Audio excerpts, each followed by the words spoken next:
Assalamualaikum warahmatullahi wabarakatuh. Puji syukur kita panjatkan kehadirat Allah Subhanahu wa Ta'ala, karena atas rahmat dan karunia-Nya lah saya dapat menyelesaikan tugas ujian tengah semester pada mata kuliah Ilmu Islam dan Pengetahuan. Pada video kali ini saya akan membahas mengenai Islam dan kesehatan kedokteran. Macam-macam kesehatan. 1. Kesehatan jasmani. Yang dimaksud dengan sehat jasmani adalah orang yang berdasarkan pemeriksaan fisik laboratoris dan radiologis tidak terserang penyakit atau tidak adanya kelainan-kelainan.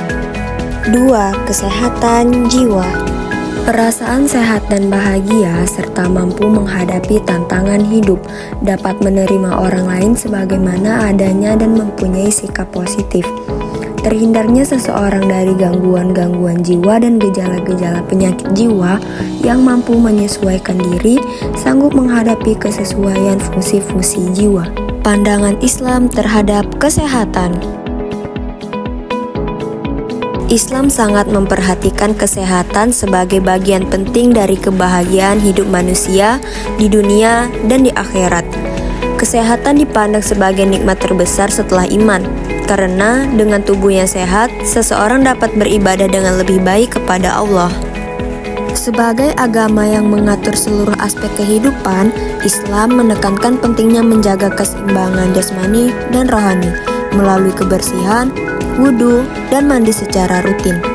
Prinsip-prinsip ini menunjukkan bahwa Islam tidak hanya mengatur hubungan manusia dengan Tuhan, tetapi juga menjaga kesejahteraan fisik dan mental umatnya. Pengertian sehat dalam Islam. Sehat berasal dari bahasa Arab yang secara etimologi adalah selamat dari cacat sedang sehat atau sihah, juga berarti benar dan sesuai dengan kenyataan. Dengan demikian, dari sudut bahasa perkataan sehat sudah mencerminkan selamat dari segala cacat dan kekurangan. Berbeda dengan arti afiat yang berarti terhindar dari azab atau siksa. Pengertian sakit. Sakit yang diderita seseorang pada hakikatnya adalah cobaan Allah bagi hambanya. Karena Allah menghendaki kebaikan bagi hambanya, Allah lah sebenarnya yang membuat dia sakit dan Allah pun yang menyembuhkan. Pandangan Islam tentang kesehatan, anjuran menjaga kesehatan itu bisa dilakukan dengan tindakan preventif dan juga represif. Secara preventif, perhatian Islam terhadap kesehatan ini bisa dilihat dari anjuran sungguh-sungguh terhadap pemeliharaan. Islam juga lebih banyak berbicara tentang pencegahan daripada mengobati. Sebagaimana dalam hadis Rasulullah, apabila kamu mendengar terjadi suatu penyakit di suatu daerah, maka janganlah kamu memasukinya. Dan apabila di suatu daerah kamu berada di dalamnya, sedangkan penyakit itu mewabah, maka janganlah kamu lari meninggalkannya. Pemeliharaan kesehatan dalam Islam adalah agama samawi yang mengatur secara seimbang antara kepentingan dunia dan akhirat. Ajarannya mencakup hubungan vertikal dengan Allah dan hubungan horizontal dengan sesama manusia dalam segala aspek kehidupan, yang semuanya bertujuan untuk mencapai kesejahteraan serta menjadi rahmatan lil alamin, rahmat bagi seluruh alam. Rasul bersabda dalam hadis yang diriwayatkan Bukhari, 2 anugerah yang gagal dinikmati oleh kebanyakan orang, yaitu kesehatan dan waktu luang. Hadis riwayat Bukhari. Prinsip-prinsip Islam dalam menjaga kesehatan. 1. Menjaga kebersihan. Islam sangat menekankan pentingnya kebersihan dalam berbagai aspek kehidupan. Kebersihan adalah hal yang sangat dihargai. Nabi Muhammad SAW bersabda, kebersihan adalah sebagian dari iman. Hadis riwayat Muslim. 2. Makanan yang halal dan sehat. Islam mengatur apa yang boleh dan tidak boleh dimakan. Makanan yang halal dan thayyib dianggap sebagai salah satu bentuk ibadah dan kebaikan untuk tubuh. Dalam Al-Quran, Allah berfirman, "Hai sekalian manusia, makanlah yang halal lagi baik dari apa yang terdapat di bumi, dan janganlah kamu mengikuti langkah-langkah setan, karena sesungguhnya setan itu adalah musuh yang nyata bagimu. 3. Olahraga dan aktivitas fisik. Islam juga menganjurkan umatnya untuk menjaga kebugaran tubuh melalui aktivitas fisik yang sehat. Nabi Muhammad SAW sangat menganjurkan olahraga seperti berkuda, berenang, memanah, dan lari. Dalam sebuah hadis, Nabi Muhammad SAW bersabda, "Ajarilah anak-anak kalian memanah, berenang, dan berkuda." Hadis riwayat Bukhari. Aktivitas fisik yang teratur membantu menjaga kebugaran tubuh, meningkatkan sirkulasi darah, dan menguatkan otot-otot pada tubuh. 4. Pola tidur yang sehat. Islam juga memberikan perhatian terhadap pentingnya tidur yang cukup dan berkualitas. Nabi Muhammad SAW mencontohkan pola tidur yang sehat dengan tidur cukup pada malam hari dan tidur siang qailullah sebentar. Dalam sebuah hadis, Nabi Muhammad SAW berkata, "Tidurlah di malam hari dan bangunlah di akhir malam untuk sholat." Hadis riwayat Bukhari. 5. Mental dan emosional yang sehat. Kesehatan mental dan emosional juga sangat penting dalam ajaran Islam. Islam juga mengajarkan pentingnya menjaga ketenangan pikiran, menghindari stres, dan mengelola emosi dengan baik. Dan Nabi mengajarkan umatnya untuk sabar, bersyukur, dan selalu berprasangka baik kepada Allah. 6. Pencegahan dan pengobatan. Islam menganjurkan umatnya untuk tidak hanya bergantung pada pengobatan, tetapi juga menganjurkan pencegahan. Dalam sebuah hadis, Nabi Muhammad SAW bersabda, "Carilah pengobatan karena Allah tidak menjadikan penyakit tanpa ada penawarnya." Hadis riwayat Bukhari.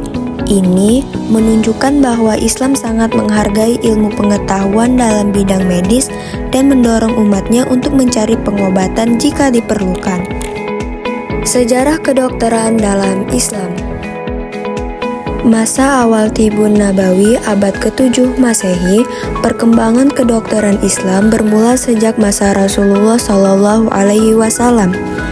Ajaran Islam menekankan pentingnya kebersihan, keseimbangan tubuh dan jiwa, serta pengobatan alami. Beberapa praktik pengobatan yang diperkenalkan di masa ini adalah bekam, hijamah, habbatus sauda, nigella stevia, dan madu sebagai obat alami. Pengobatan pada masa ini dikenal sebagai Tibun Nabawi, pengobatan Nabi, dan menjadi dasar etika serta spiritualitas dalam ilmu kedokteran Islam. Masa keemasan Islam abad ke-8 sampai abad ke-13 Masehi, setelah berdirinya Baitul Hikmah, House of Wisdom, dan Baghdad pada masa Khalifah Al-Ma'mun Abbasiyah, ilmu pengetahuan berkembang pesat termasuk kedokteran. Karya-karya kedokteran Yunani, Persia, dan India diterjemahkan ke bahasa Arab, kemudian dikembangkan lebih lanjut oleh ilmuwan Muslim. Dan ilmu kedokteran tidak hanya bersifat teoritis, tetapi juga berbasis observasi dan eksperimen yang menjadi cikal bakal metode ilmiah modern. Pengaruh terhadap dunia barat, karya-karya kedokteran Islam diterjemahkan ke bahasa Latin dan menjadi dasar kurikulum di universitas Eropa seperti Paris, Padua, dan Montpellier. Rumah sakit Islam Bimaristan di Baghdad dan Damaskus menjadi model bagi rumah sakit modern, lengkap dengan apotik, ruang isolasi, dan sistem pendidikan dokter. Kedokteran dalam Islam berlandaskan pada nilai etika, spiritualitas, dan tanggung jawab sosial. Dokter wajib menolong dengan ikhlas dan jujur atau amanah. Dan ilmu pengobatan dianggap sebagai ibadah dan bentuk kasih sayang atau rahmah. Tujuan pengobatan bukan hanya menyembuhkan fisik, tetapi juga menjaga keseimbangan jasmani dan rohani. Tokoh-tokoh Muslim di dalam bidang kedokteran. Biografi singkat Al-Razi. Nama lengkap Abu Bakar Muhammad bin Zakaria Ar-Razi. Lahir di Rai, kini dekat Teheran, Iran sekitar tahun 240 Hijriah atau 854 Masehi. Dan meninggal diperkirakan pada tahun 311 Hijriah atau 923 Masehi. Al-Razi adalah tokoh besar dalam kedokteran Islam klasik, dokter filsuf, dan ilmuwan dengan cakupan ilmu yang luas. Di sini, kontribusinya Al-Razi dikenal sebagai pelopor metode eksperimental dalam kedokteran, misalnya melakukan uji coba pada binatang sebelum menerapkan pada manusia, dan karya yang sangat banyak, lebih dari 200 karya dalam berbagai bidang. Yang pertama kedokteran, kimia, farmasi, filsafat, astronomi, dan musik. Dalam bidang kedokteran, ia mampu membedakan cacar air dan cacar biasa, dapat meneliti anatomi mata dan pengaruh cahaya, mengaitkan ilmu kedokteran dengan kimia dan farmasi. Dalam bidang kimia dan farmasi, Al-Razi juga membuat langkah awal sistematis membagi obat berdasarkan sumber, nabati, hewani, mineral. Dan ia juga memperhatikan faktor keamanannya. Di sini, Al-Razi juga dijuluki dengan Galennya bangsa Arab karena kontribusinya yang sangat besar dan pengaruhnya yang meluas hingga Eropa. Nilai-nilai inspiratif yang bisa ditonjolkan dari Al-Razi ini adalah kesungguhan belajar, keberanian menantang pendapat terdahulu tanpa taklid buta, dan kemauan menggabungkan berbagai disiplin ilmu interdisipliner. Poin penting yang kita dapat dari Al-Razi ini adalah salah satu tokoh paling berpengaruh dalam sejarah kedokteran Islam dan dunia. Ia tidak hanya dikenal sebagai dokter, ilmuwan, dan filsuf, tetapi juga sebagai pelopor metode ilmiah dalam pengobatan melalui karyanya seperti Al-Hawi. Ia juga menegaskan bahwa diagnosis penyakit harus berdasarkan observasi dan pengalaman klinis, bukan hanya teori. Al-Razi ini juga membedakan cacar dan campak untuk pertama kalinya, menunjukkan kepekaannya terhadap detail ilmiah. Pemikirannya membuka jalan bagi kemajuan kedokteran modern, menjadikan simbol kemajuan ilmu pengetahuan dalam peradaban Islam. Biografi singkat Al-Zahrawi. Abu Qasim Khalaf Ibnu Abbas Al-Zahrawi dikenal di barat sebagai Al-Bukasis, lahir tahun 936 Masehi di Al-Zahra. Berdekatan dengan Cordoba Spanyol Muslim Al-Andalus, beliau berasal dari suku Al-Ansor Madinah dan menghabiskan hidupnya di kota kelahiran sebagai dokter, apoteker, dan ahli bedah. Ia menjabat sebagai dokter Istana Khalifah Al-Hakam II pada masa keemasan ilmu pengetahuan Islam. Setelah karir panjang dan produktif, beliau wafat pada 1013 Masehi di usia 77 tahun. Di sini, kontribusi dan warisan ilmiahnya adalah menulis ensiklopedia medis Al-Tasrif Liman, Ajaz, A'an Al-Ta'rif, berdiri dari 30 jilid, mencakup kedokteran, bedah, farmakologi, kebidanan, dan terapi.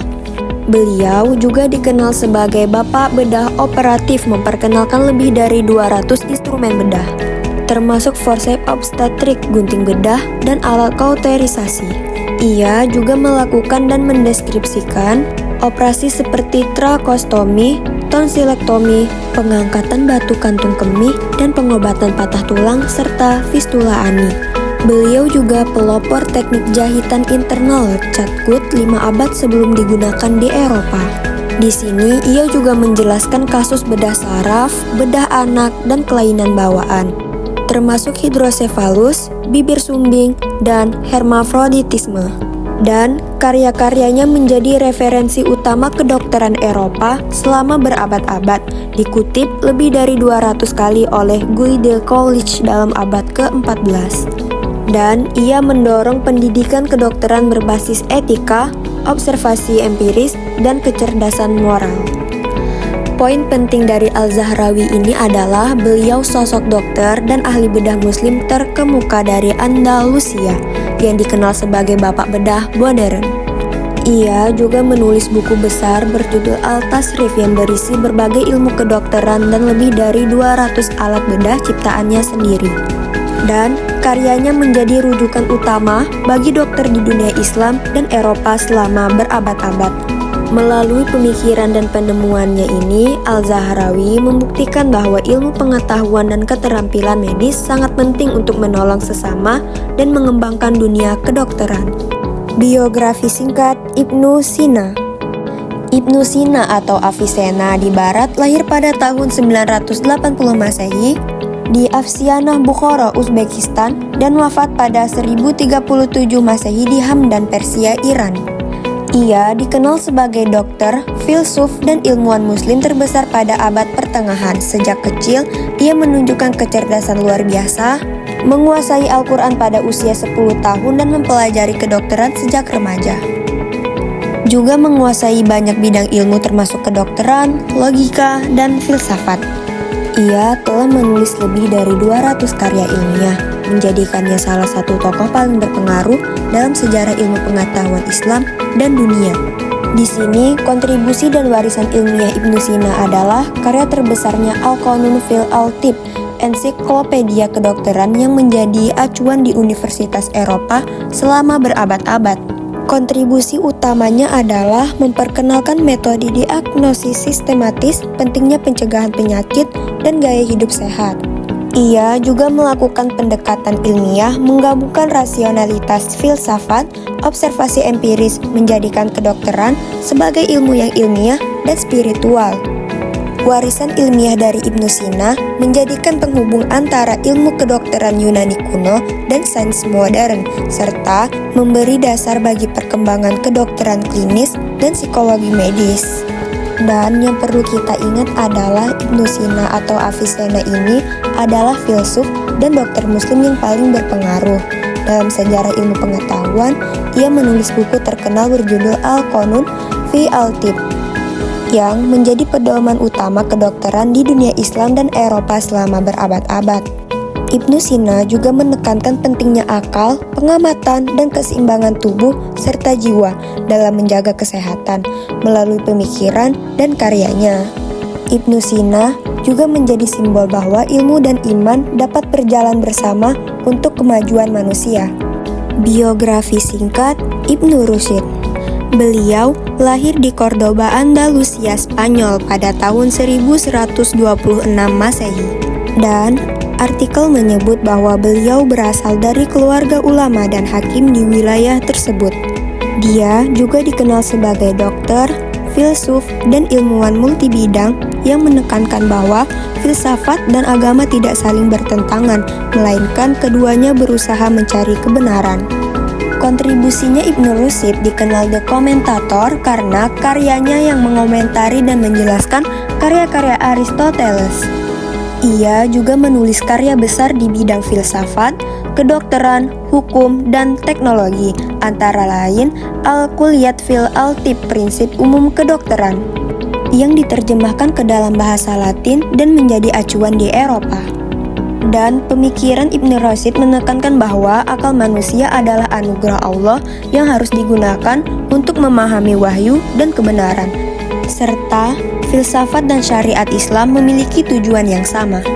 Warisan ini sangat mempengaruhi pemikiran filsafat Barat, skolastik, dan Islam melalui penerjemahan karyanya ke Latin dan pengaruh terhadap pemikiran Eropa.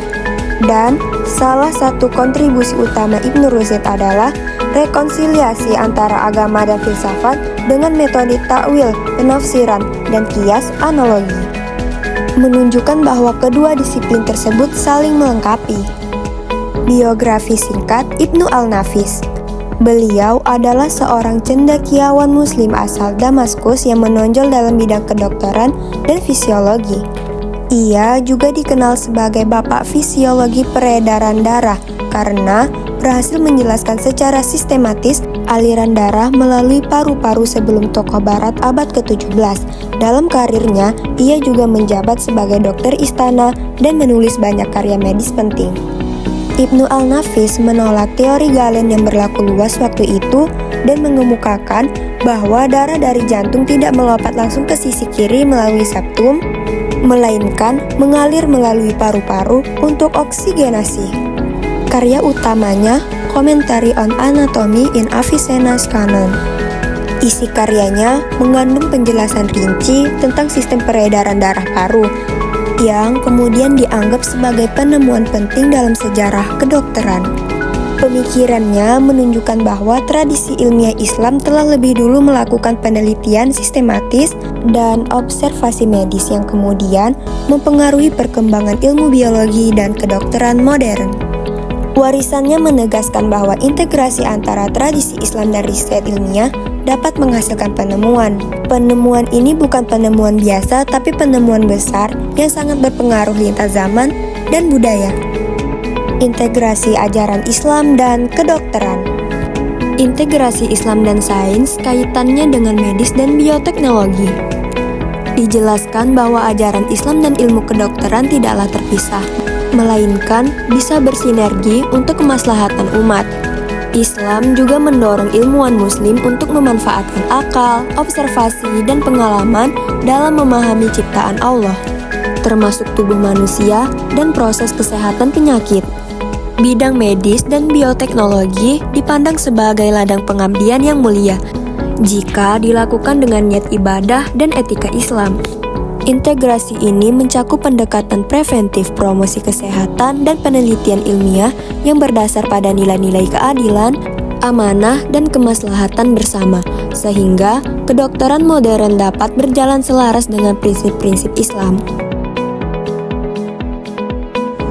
Sekian video dari saya, semoga pembahasan ini bermanfaat dan dapat menambah pemahaman kita semua. Wassalamualaikum warahmatullahi wabarakatuh.